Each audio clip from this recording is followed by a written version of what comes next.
এই 159 পাতায় একটা ফলের ছড়া বা কবিতা পড়ব, কেমন? তবে চলো আমরা কবিতাটা পড়া শুরু করি, আর তোমরাও আমার সঙ্গে সঙ্গে পড়ে নাও, কেমন? দেখো, কবিতার নাম হচ্ছে গাছে গাছে। কে লিখেছেন? না কবি নীরেন্দ্রনাথ চক্রবর্তী, কেমন? তবে দেখো, ছন্দ মিলিয়ে তোমার দিকে কবিতাটি সুন্দর করে পড়তে হবে। ওকে, বলো। গাছে গাছে ফুলে আছে আম জাম লিচু, তাছাড়াও যদি চাও ফল আরও কিছু, রাখা আছে মার কাছে কুল বেল তাল, নাশপাতি জামরুল কলা ও কাঁঠাল। আরেকবার পড়ে নাও, তারপরে আমরা প্রশ্নের উত্তরগুলো করব। বলো। গাছে গাছে ফুলে আছে আম জাম লিচু, তাছাড়াও যদি চাও ফল আরও কিছু, রাখা আছে মার কাছে কুল বেল তাল, নাশপাতি জামরুল কলা ও কাঁঠাল। কেমন? তাহলে চলো আমরা ডান দিকে এবারে প্রশ্নগুলোর উত্তর করি। ওকে, দেখো 1 নম্বর প্রশ্নে কি আছে? না গাছে গাছে কবিতার কবির নাম। আমরা পড়েছি কবির নাম কি? না নীরেন্দ্রনাথ চক্রবর্তী। তাহলে এখানে তোমাকে নামটি লিখে দিতে হবে। কি নাম? নীরেন্দ্রনাথ চক্রবর্তী। দন্তেন্য দীর্ঘই রয়ে একার, দন্তেন্য দয়র ফলা, দন্তেন্য আকার থ। নীরেন্দ্রনাথ চক্রবর্তী। চ কয়রফলা ব তয়রেব দীর্ঘই চক্রবর্তী। ওকে, এরপর দেখো কবিতায় মোট কটি ফলের নাম রয়েছে? ফল গুনে নাও। আম জাম লিচু 1 2 3, কুল বেল তাল তাহলে 4 5 6 7 8 9 10টি ফলের নাম। এখানে তাহলে 10টি ফলের নাম রয়েছে। কেমন? কবিতায় এমন একটি ফলের নাম রয়েছে যে নামে একটি ফুলও রয়েছে। সেটি হলো কীভাবে? তো এই যে বেল। বেল ফুলও হয়, আবার বেল ফলও হয়। কেমন? তাহলে বেল। বলছে গাছে গাছে কোন কোন ফল ফলেছে? দেখো লাইনের প্রথমে আছে গাছে গাছে ফলে আছে কোন কোন ফল? না আম জাম লিচু। তাহলে কি বলবে? গাছে গাছে কোন কোন ফল ফলেছে? গাছে গাছে ফলে আছে, এখানে লিখে দিবে আম জাম লিচু। কেমন? তাহলে গাছে গাছে আম জাম লিচু ফলে আছে, এভাবে লিখে ফেলবে। ওকে, এরপরে কি আছে? দেখো মার কাছে কোন কোন ফল রাখা আছে। দেখো রাখা আছে মার কাছে কুল বেল তাল, নাশপাতি জামরুল কলা ও কাঁঠাল। এই সব ফলের নামগুলো লিখতে হবে। তাহলে লিখবে মার কাছে কোন কোন ফল রাখা আছে। এখানে লিখে দেবে আগে কুল।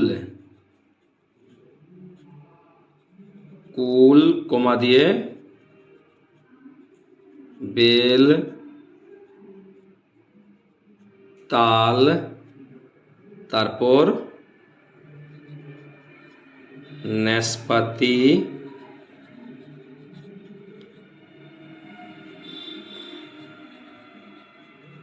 জামরুল কমা কলা ও কাঁঠাল। কেমন? তাহলে কি লিখবে উত্তর? না মার কাছে কুল বেল তাল নাশপাতি জামরুল কলা ও কাঁঠাল ফল রাখা আছে। ওকে, তাহলে চলো পরের পাতায় যাওয়া যাক। দেখো 160 পাতায় আমাদের কি করতে বলেছে? চলো পড়ে নিয়ে আগে। বলছে সি রিড অ্যান্ড কাউন্ট। তাহলে আমার দিকে দেখতে বলেছে, পড়তে বলেছে এবং গুনতে বলেছে। কেমন? তাহলে দেখো এখানে দেখতে পাচ্ছি দ্যাট আছে আর দোজ আছে। তাহলে আমাদেরকে ভালো করে লক্ষ্য করতে হবে দ্যাট কোথায় বসছে আর দোজ কোথায় বসছে। কেমন? আমি তার আগে বলে দিই, দ্যাট বসে কখন? না দূরের একটা জিনিস বোঝালে। ওকে, আর দোষ বসে কখন? না দূরের একের বেশি জিনিস বোঝালে। এর আগে যেমন পড়েছিলাম দিস আর দিজ। কাছের একটা জিনিস বোঝাতে গেলে দিস THIS দিস ব্যবহার করা হয়, আর কাছের অনেক জিনিস বোঝাতে গেলে দিস ব্যবহার করা হয় THESE। এখানে ঠিক তার উল্টোটা, দ্যাট দূরের একটা জিনিসকে বোঝাতে গেলে দ্যাট ব্যবহার করা হয় THAT, আর দূরের একের বেশি জিনিসকে বোঝাতে গেলে দোষ THOAC দোষ ব্যবহার করা হয়। কেমন? তাহলে চলো দেখো লেখা আছে দ্যাট ইজ এ কাইট। ওই হয় একটি ঘুড়ি।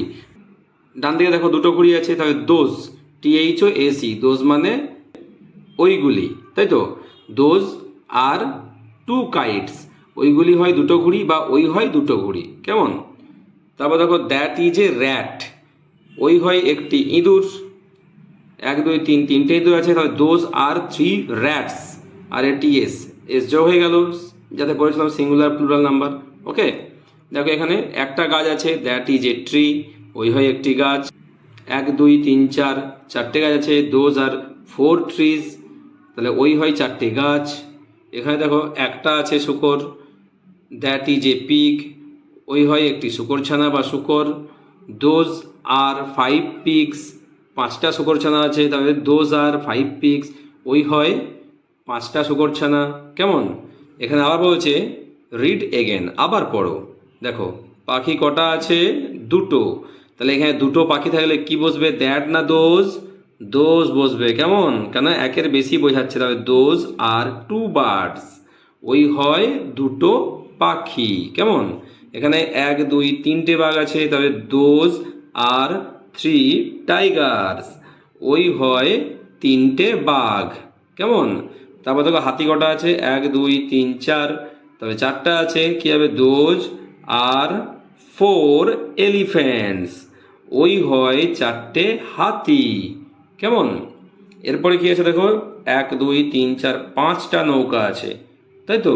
তাহলে এখানে কি লিখবো, দোজ আর 5 boats, ওই হয় 5টা নৌকা, ঠিক আছে। তাহলে তোমরা এভাবে সুন্দর করে আগে দেখে নিও কোথায় দ্যাট বসছে আর কোথায় দোজ বসছে, কেন এরপরে তোমাদের আবার শূন্যস্থান পড়বে, সেখানে করতে হবে। তাহলে চলো নেক্সট ভিডিও দেখা হবে, টাটা।